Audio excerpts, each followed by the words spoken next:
Et cet invité, c'est Bruno Retailleau, le président du groupe Les Républicains au Sénat. Monsieur Retailleau, bonjour. Bonjour Bernard Poiret. Merci d'être avec nous. Il y a une brouette de questions pour vous aujourd'hui. Alors là, je vous jure que les 20 minutes vont être très bien employées par Éric de Coutty et moi-même.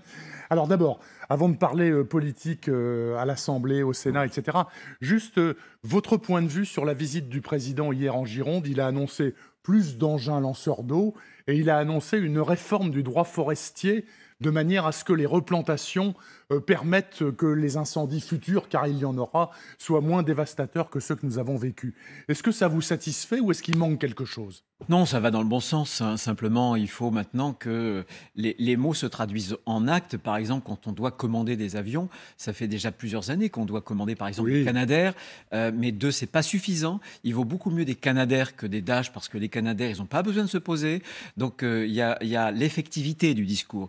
Et il faut fondamentalement revoir les choses parce que le réchauffement climatique, ça nécessite que la forêt s'adapte. Mais la forêt, elle ne s'adaptera pas toute seule. Il faut l'aider. Il faut la diversifier dans ses essences quand on va replanter. Il faut l'entretenir parce que quand elle n'est pas entretenue, on voit bien, il n'y a pas de coupe-feu, par exemple. Et puis surtout, il y a de la broussaille. Et cette biomasse crée un environnement favorable pour le feu. Donc, les forêts gérées par l'ONF sont parfaitement entretenues. Il y a les coupe-feux, etc. Ce sont toutes les forêts privées qui posent absolument, problème. Absolument. C'est vraiment le souci numéro un. Et il faut que les propriétaires puissent s'engager et puissent éventuellement être sanctionnés lorsqu'il y a un défaut d'entretien parce que ça peut menacer des surfaces énormes. 20 000 hectares, enfin pratiquement 40 000 personnes. C'est monstrueux qu'on a dû déplacer. C'est incroyable. Monsieur Retailleau, vous-même et vos collègues donc, du Sénat, hier, avez continué d'étudier la loi sanitaire. Vous avez rétabli le principe, pas d'un pass sanitaire, mais d'un certificat. On joue un petit peu sur les mots, ce que les députés, la semaine dernière, avaient évacué en première lecture. Et donc, il y a la commission paritaire qui se réunit dans quelques heures. Vous avez bon espoir de tomber d'accord pour faire passer ce texte dans une seule mouture ? Bien sûr, mais ce que je veux dire, c'est que le texte que nous avons voté cette nuit n'est pas du tout le même que le gouvernement avait déposé à l'Assemblée nationale. Non. Nous avons tenu compte de ce que les députés avaient fait. Quand vous dites on joue sur les mots, non. Ce que nous avons fait dans ce texte, je veux simplement redire aux téléspectateurs que ce texte, c'est en cas où un variant très dangereux apparaîtrait dans un autre pays. Et donc, il faudrait pouvoir contrôler les frontières. Contrôler les frontières pour ceux qui arrivent en France, pas pour les Français qui partent. Oui. Parce qu'au départ, le gouvernement, c'était aussi bien les Français qui partaient... Sortir, rentrer. Exactement. Et là, maintenant, c'est les voyageurs étrangers qui proviendraient, par exemple, de ces pays qui seraient infectés par un variant très dangereux. Et nous, on se contente de leur demander un test de dépistage. Voilà. C'est quelque chose d'extrêmement précis et de très différent de ce que le gouvernement avait écrit au départ de la première lecture. On voit bien que malgré tout, au Sénat, il y a eu, on parle beaucoup de compromis, il y a eu cette logique de compromis qui a présidé aux discussions, ce qui n'a pas été le cas à l'Assemblée. On est le Sénat, si vous voulez. L'ADN du Sénat, ça a toujours été une ligne d'exigence. Et on essaie vraiment de cibler l'intérêt supérieur du pays. Moi, j'ai toujours été pour le contrôle des frontières. Je m'étais révolté à l'époque, dans la première année de la gestion du Covid, quand Emmanuel Macron laissait grandes ouvertes les frontières, mais avec le confinement, il avait réinstallé des frontières devant la porte de chaque Français. C'était un peu paradoxal. Donc, je pense que nous sommes cohérents, nous voulons le bien des Français, nous voulons les protéger, et nous avons fait le travail, mais avec l'exigence du Sénat. Par exemple, nous avons voulu explicitement abroger toutes les dispositions du régime sanitaire d'urgence dérogatoire. Vous voyez, donc on ne peut plus maintenant les restrictions, par exemple sur le confinement, sur la circulation, restrictions sur la liberté de réunion, etc. Nous l'avons L'OMS le déplore d'ailleurs. Avant-hier, l'OMS Europe a dit « Attention, vous les pays occidentaux de l'Union européenne, vous êtes en train de tout lever alors qu'on n'est pas sorti du Covid, du tout ». Le ministre de la Santé, hier matin, à votre place, disait « Enfin, il faut bien laisser les gens vivre, quoi, en quelque sorte. » Non, mais franchement, les Français ont été traumatisés, c'est 2 ans d'état d'urgence. Vous avez hier soir le texte, cette nuit même, il y a quelques heures, le texte que j'ai, avec mes camarades, mes collègues, voté, c'est le 13e texte sur l'urgence. Et on ne peut pas habituer les Français, c'est malsain, à vivre dans un état d'exception avec des restrictions des libertés. Nous sommes attachés aux libertés et franchement, on voit bien que cette 7e vague n'a rien à voir avec les toutes premières vagues, avec le Delta. Donc, encore une fois, on ne va pas enfermer les Français. Il faut vivre avec le virus. Faire attention aussi et compter sur la responsabilisation de chacun. Je pense que sur un certain nombre de transports collectifs, quand un métro il est bondé, il vaut quand même mieux porter le masque, notamment quand on présente des fragilités. Bruno Retailleau, l'Assemblée nationale, cette nuit, a travaillé aussi sur le texte sur le pouvoir d'achat, à la quasi-unanimité, donc plus 4% pour les retraites, beaucoup de minima sociaux qui remontent, etc., etc. Et puis, il y a l'affaire du carburant. On sait que vos collègues de l'Assemblée nationale, LR, disaient qu'il faudrait que le carburant vaille 1,50 € le litre au lieu de 2,10 € actuellement. Et les finances publiques ne tiendraient sans doute pas le coup avec cette affaire-là. Est-ce que vous espérez arriver à quelque chose en termes d'indemnité carburant avec le gouvernement ? Vous êtes en discussion avec lui ? C'est sur le point de se faire. C'est sur le point de se faire. Les 1,50 €. Vous avez des chiffres ?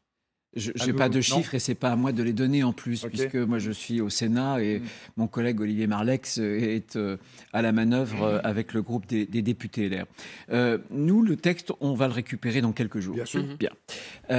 On va l'examiner sérieusement, mais avec là encore une forme de cohérence. Ce que je veux dire, c'est que la question de la cherté de la vie, du pouvoir d'achat, c'est le sentiment que, depuis des années, le sentiment qu'ont les Français d'un appauvrissement. Et ils ont raison. Je vais vous donner un chiffre qu'on ne donne pas suffisamment souvent. Pas tous les Français. Exactement. Mais la plupart, la classe moyenne. Ce qui m'importe, moi, c'est la classe moyenne. Il y a 20 ans, un Allemand et un Français, même niveau de vie. 20 ans après, la différence, vous savez combien ? C'est 5 000 € par an. C'est ça l'appauvrissement. Et pourquoi, en 20 ans, il y a une chute du niveau de vie des Français par rapport aux Allemands ? Nous, on a fait les 35 heures. Il y a moins de travail. Il y a en plus moins de Français qui sont en âge de travailler, qui sont sur le marché du travail pour plein de raisons, chômage et autres. Et puis surtout, il y a une dépense publique où on est devenu maintenant les champions du monde. Et donc, la dépense publique, il faut la financer. On la finance par des charges sociales. Et il reste le salaire net est plus court. C'est-à-dire que, par exemple, un patron allemand qui veut donner 2 000 € net à son salarié, eh bien, il dépense beaucoup moins qu'un Français. Pour un patron français, ça coûte 3 500 €. Oui. Et donc, nous, ce qu'on veut faire, c'est, pour régler ce problème-là, encourager les mesures du travail. C'est ce qui a commencé à être fait à l'Assemblée, défiscalisation des heures sup, c'est-à-dire effacer tout ce qu'il y a entre toutes les contraintes au-delà de la 35e heure. On veut effacer les 35 heures pour l'employeur et pour le salarié en défiscalisant. Et puis, on veut aussi baisser l'endettement, baisser la dépense publique, parce que c'est ce qui crée des charges qui étouffe l'économie française. Et donc, on proposera un certain nombre d'économies. Moi, j'ai l'impression d'avoir entendu ça depuis des années, Éric. Oui.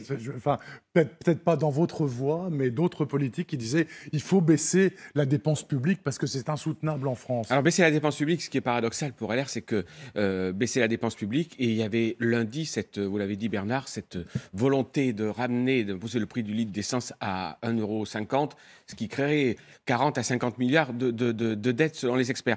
Moi, ce que je voudrais poser comme question... C'était pas mon idée. Je sais que ce n'était pas votre idée, mais en tous les cas, c'est l'idée. On parlera aussi des divergences qu'il y a au sein de LR. Mais ces derniers jours, notamment à l'Assemblée, vous suivez les débats attentivement, on voit bien qu'il y a des rapprochements. Les différentes questions que vous avez, les heures sup, le prix de l'essence, justement. Est-ce que ce qui est en train de se passer, il y a des gens, notamment à la NUP, qui disent voilà, c'est le rapprochement naturel qu'il y a entre LR et la majorité présidentielle, la majorité relative. Est-ce qu'il n'est pas en train de se dessiner ce rapprochement-là? Et votre démarche au Sénat de cette nuit aussi, dans cette logique de compromis, on ne voit pas naturellement se constituer une nouvelle majorité élargie avec vos forces. Ce n'est pas un rapprochement, c'est un bras de fer. C'est le résultat d'un bras de fer. Négociation. La déconjugalisation. C'est le Sénat, c'est nous qui l'avons voté, c'est mon groupe qui l'a proposé et nous l'avons voté. Ça a été une petite loi. Les gens de la NUP se disent au Sénat. que c'est chacun se revendique la paternité. Là, je vais vous dire, c'est très simple à vérifier. Il y a une petite loi qui a été votée au Sénat, voilà, et c'est au Sénat, et c'est mon groupe qui l'a porté, notamment avec le sénateur Philippe Mouillet, et je veux lui rendre hommage. Ensuite, bien sûr qu'il y a un bras de fer, parce que le gouvernement est enfin obligé d'ouvrir un dialogue, ce qu'il ne faisait pas du tout dans les 5 dernières années. Mais c'est amusant que vous disiez cette idée, c'est très différent des Allemands, parler de bras de fer, d'affrontement, là on dirait de dialogue. C'est-à-dire que ce qu'on cherche, c'est un dialogue avec un compromis. C'est ça la logique. Non mais ça se passe civilement, bien sûr, mais il y a un bras de fer. Au bout du compte, un rapprochement. Mais il y a un bras de fer. Il y a un vrai bras de fer, croyez-moi, et sur un certain nombre. On parlait des économies. Bernard Poirette me dit, mais j'ai tellement entendu des politiques dire les économies. Mais moi, je ne vais pas me contenter de dire il faut faire des économies. Oui. Je vais voir la Première ministre en début de semaine prochaine et je vais lui dire, Madame, voilà les économies que nous exigeons. Là, on peut faire ça. Par exemple, la carte vitale biométrique, oui. C'est le Sénat qui l'a déjà votée. Mais là, on l'exigera. Et pas question de nous enfumer avec une énième commission qui étudierait. Pas vous qui vous rapprochez de la majorité, c'est la majorité qui se rapproche de vous. Donc, au bout du compte, les uns et les autres se rapprochent. Mais je vais vous dire, ça c'est un débat politicien. Qu'est-ce qui compte aujourd'hui? Ce qui compte vraiment, c'est l'intérêt supérieur de la nation et des Français. Et moi, j'estime que entasser une dette, nous sommes jeudi, il va se passer un fait presque historique aujourd'hui, puisque Christine Lagarde, la BCE, à la tête de la Banque Centrale Européenne, pour la première fois depuis 11 ans, va remonter les taux. À chaque fois que les taux remontent d'un point et notre dette, les taux sur notre dette ont remonté d'un peu plus de 2 points, le gouverneur de la Banque Centrale française, M. Villeroy-de-Galhau, nous a dit à chaque fois que la dette augmente de 1, enfin le taux d'intérêt de 1 point, à terme, c'est à chaque fois 40 milliards de plus sans rien faire. Donc plus de 2 points, c'est déjà plus de 84 milliards. C'est énorme, énorme. Donc réveillons-nous. La France est en faillite. On est au bord de la banqueroute. Et on parle du pouvoir d'achat. L'endettement d'aujourd'hui, en réalité, c'est le prélèvement sur le pouvoir d'achat de vos enfants, de vos petits-enfants. Soyons responsables. Balzac avait une très très belle phrase. Balzac avait dit un jour, aucune génération, aucune, n'a le droit d'en amoindrir une. C'est ce que nous sommes. Cette ligne-là, aux Pardon. Républicains. Vous êtes tous sur cette ligne-là, aux Républicains. En tout cas, moi, j'ai une ligne. C'est la vôtre. Je la quitte pas. Alors, on a des nuances parce que c'est normal. C'est pas des nuances. Quand il y a la proposition, on en a juste dit un mot de ce litre d'essence à 1,5 €, c'est pas une nuance là. C'était une aggravation de la dette publique de façon considérable. Donc il y a des lignes de fracture au sein de votre parti. Non, c'est pas une ligne de fracture. Puis finalement, ça aura été là aussi. Une sorte de négociation. Si ça doit aboutir au fait que, plutôt que d'avoir 18 centimes de réduction à la pompe, on tombe à 30 ou 35 centimes, ça profitera à ceux qui travaillent, parce qu'on sait très bien que la voiture, c'est d'abord un outil pour aller faire le trajet domicile-travail. Donc c'est normal, il y a des tempéraments, il y a des histoires différentes. Mais je pense que la droite française, en réalité, on sait ce que c'est. C'est le travail qui paye. Et vous voyez, au Sénat, je verrai ce que nous ferons, mais moi, je n'admets pas qu'on revalorise le RSA de 4% et le travail des fonctionnaires de 3,5%. Il y a quelque chose qui ne va pas. C'est-à-dire qu'on revalorise plus le revenu d'assistance par rapport au revenu de l'activité professionnelle. Les Français n'en peuvent plus. La classe moyenne, elle crie, et ça a été le cri d'ailleurs au départ des Gilets jaunes, des gens qui travaillent, qui n'arrivent plus à boucler la fin de mois. Monsieur Retailleau, qui va prendre la tête de LR ?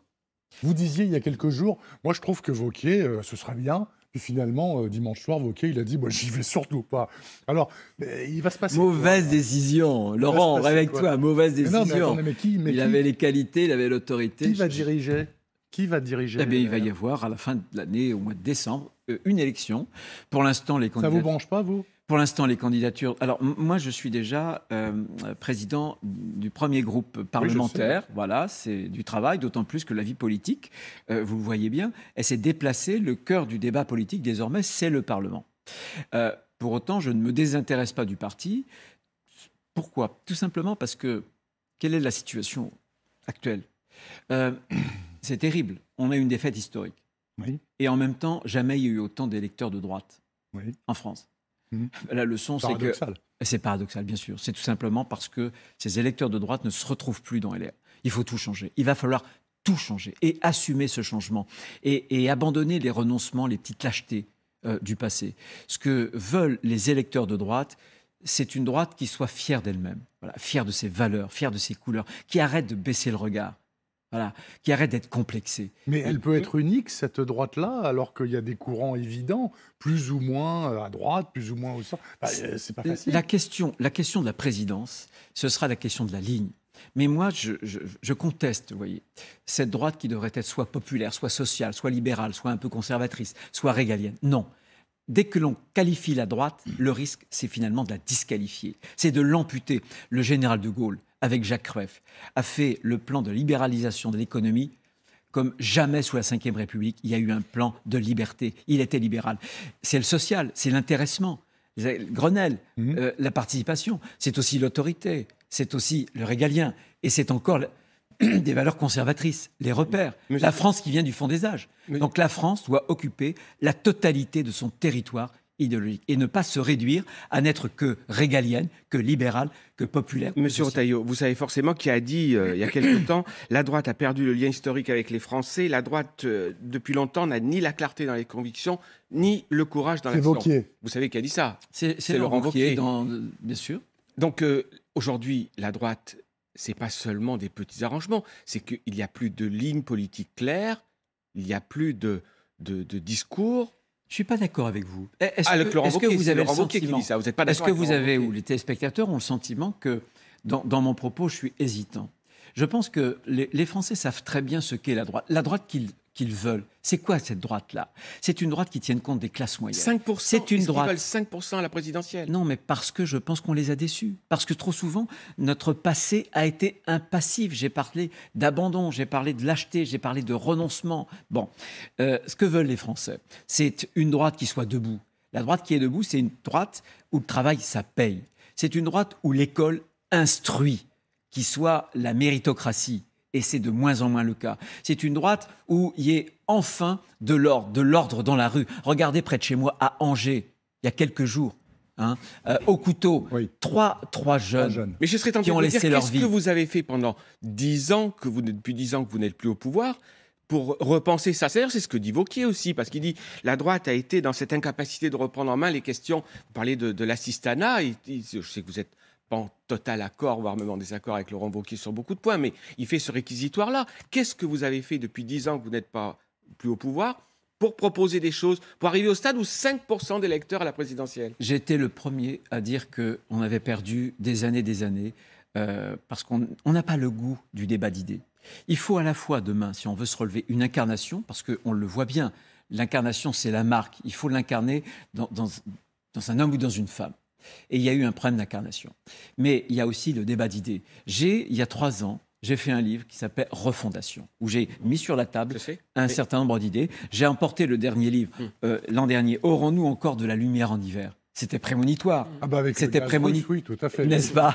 Bon, mais c'était surtout, je soulignais la tartufferie des écologistes, la tartufferie d'Emmanuel Macron, qui voulait se passer du nucléaire et qui maintenant voudrait rattraper le retard. Mais malheureusement, le temps perdu ne se rattrape refaire et commencer jamais. Par liquider LR.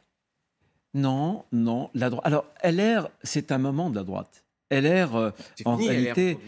Non, la droite française est toujours là. Il n'y a jamais eu autant d'électeurs de droite. Le parti devra changer du tout au tout. La question sera, garde-t-on cette marque-là ou pas? Moi, je ne suis pas attaché à cette marque-là. Et je pense que, en tout cas, il faut tout changer. C'est clair, mais surtout avoir des idées et des idées bien fermes.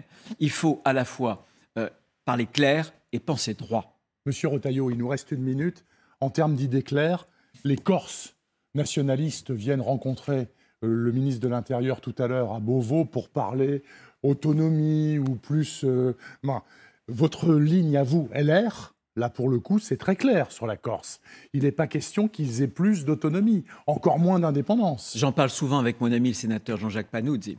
Et il est ulcéré de ce qui se passe. Parce que quand Gérald Darmanin est allé en Corse, il a parlé d'un statut à la polynésienne. Ça veut dire un gouvernement. Ça veut dire qu'il n'y a plus qu'une place résiduelle pour la République. Non. Qu'on octroie une différenciation, parce qu'on ne gère pas la Corse comme on gère la Bretagne. Je suis d'accord. Soyons modernes. Mais la Corse dans la République française. Et je mets en garde le gouvernement. Ne traitez pas avec les nationalistes, parce qu'aujourd'hui, ils veulent un petit bout, si j'ose dire, d'autonomie, mais demain, ce sera l'indépendance, évidemment. L'engrenage, le petit doigt, et ensuite, vous y passerez le bras. Mais c'est gros comme une maison. Et ça ne satisfait pas les Corses. Croyez-moi, j'en connais de nombreux. Je vous ai cité le sénateur qui était président du conseil départemental de la Corse du Sud. Croyez-moi, ça n'est pas du tout à son goût. La Corse est française et doit rester française. Merci beaucoup. Bruno Retailleau, président du groupe Les Républicains au Sénat sur LCI. Ce jeudi matin, je vous souhaite une bonne journée, monsieur Retailleau. Merci Bernard Poirette. Merci. Et un bon été. J'espère que vous aurez le temps de prendre des vacances.